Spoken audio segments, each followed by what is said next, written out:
The former owner of KFMB stations has agreed to plead guilty in the college admissions bribery scandal. Good evening. Thanks so much for joining us. I'm Marcella Lee. And I'm Jesse Pagan. Carlo has a night off. Elizabeth Kimmel is among dozens of parents charged in the scheme, including actresses Felicity Huffman and Lori Loughlin. As News 8's David Goffredson reports, Kimmel will serve prison time and admit to paying $500,000 to get her kids admitted to elite colleges.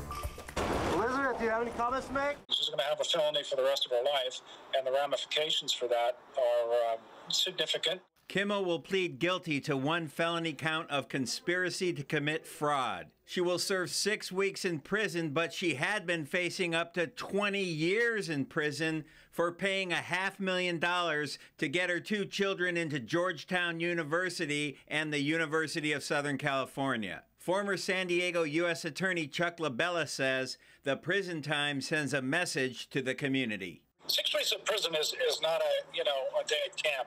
It sends a message that these are not probation cases, that someone is not going to be able to buy their way out or, pay a fine and just sort of get a slap on the wrist. Kimmel is set to appear remotely on Monday in Massachusetts federal court to enter her guilty plea. Prosecutors say she will admit to paying $500,000 to get her daughter admitted to Georgetown University under a tennis admission and her son admitted to USC under a pole vaulting admission. But the complaint says neither one of the children were skilled enough in those sports to qualify for admission. This was a fraud. It was a fraud on the community. It was a fraud on the schools. It was a fraud on the men and women who were also applicants who did not get in because of the priorities given to these individuals whose parents paid a sum of money to get their children into elite schools. More than 30 parents have now pleaded guilty in the college admissions scandal. Earlier this year, a judge denied a motion to dismiss the charges against Kimmel, leading to the plea agreement, where she also will have to pay a fine of $250,000 and do 500 hours of community service work. This is something that people with a lot of money took advantage of, and were trying to help their kids, but they're helping them in the wrong way.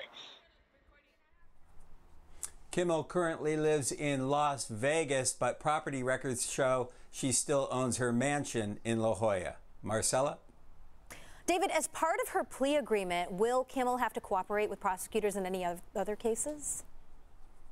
Yes, she will. That tennis coach at Georgetown University, Gordon Ernst, he's set to go to trial in November, and Elizabeth Kimmel could be called as a witness and testify on the stand in that trial. All right. Thanks so much, David.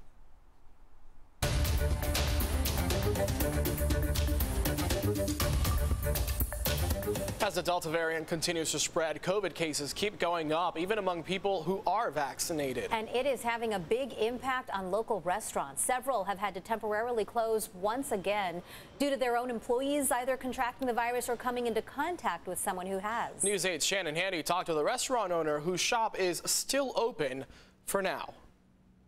A lot of these restaurants barely survived a pandemic when they were forced to shut down. Now, as many are just getting back on their feet, some restaurant owners are concerned this recent surge could put them back to square one. Last week, East Village Steakhouse Cowboy Star posted a message to its Instagram page, writing in part, due to an exposure of COVID-19 and the increase in transmission in San Diego County, Cowboy Star has made the decision to be closed for the next few days to give our team members an opportunity to get tested. Less than 2 weeks prior, a similar message appeared on Daynata Kitchen and Market social media pages, announcing the University Heights restaurant will be closed for a week, quote, due to an exposure of COVID-19 by one of our staff members. Those are just 2 of several restaurants facing similar challenges as COVID cases are surging once again. Well, I really feel for them. Caesar Vallon is a managing partner at Cloak & Pedal in Little Italy. Fortunately, his restaurant has managed to stay open. Still, he says they're taking every precaution they can to ensure it stays that way. Well, we just implemented face masks again to all staff. Too many people even that are vaccinated, friends of ours, there's been staff members from other restaurants that work at other restaurants get COVID and they're already vaccinated.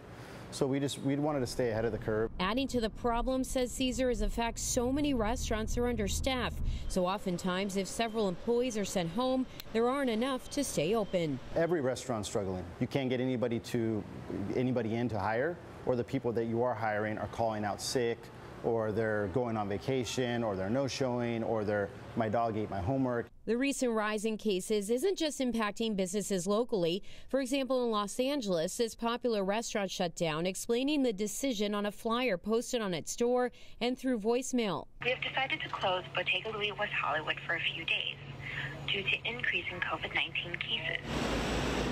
Back at Cloak and Petal, Cesar Valens says he's doing what he can to keep his employees and customers safe, all while knowing things can change at any time. No matter where you go, whether you're at a fast food joint or whether you're at a fine dining restaurant, just to be a little bit more patient and understanding. You know, we're doing the best we can, and that's all we could do. Cesar says he's taking each day as it comes. Right now, Cloak and Petal is open 7 days a week. He, of course, hopes it stays that way.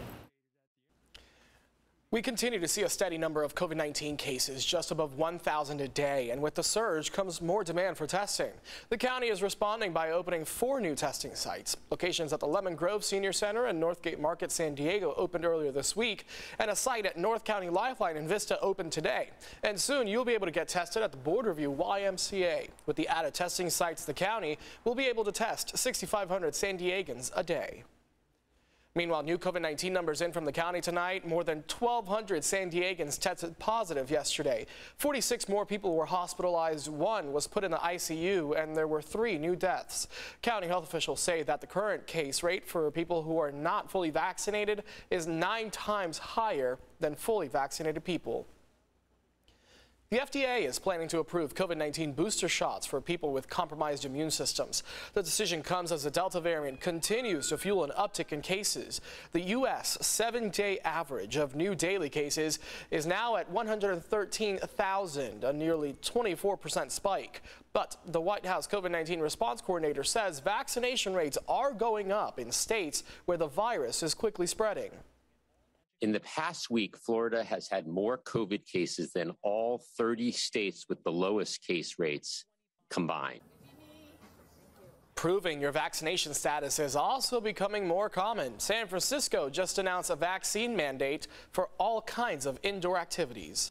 Mayor Todd Gloria is putting nearly $300 million into the city's infrastructure. Today, he signed legislation paving the way for key projects. Roughly $293 million will be used to repair or upgrade roads, stormwater systems, parks, recreation facilities, libraries, and to purchase public safety and waste management equipment. Residents say they're thankful the projects will finally be completed. We're not slurry sealing. We're not patching a bunch of potholes.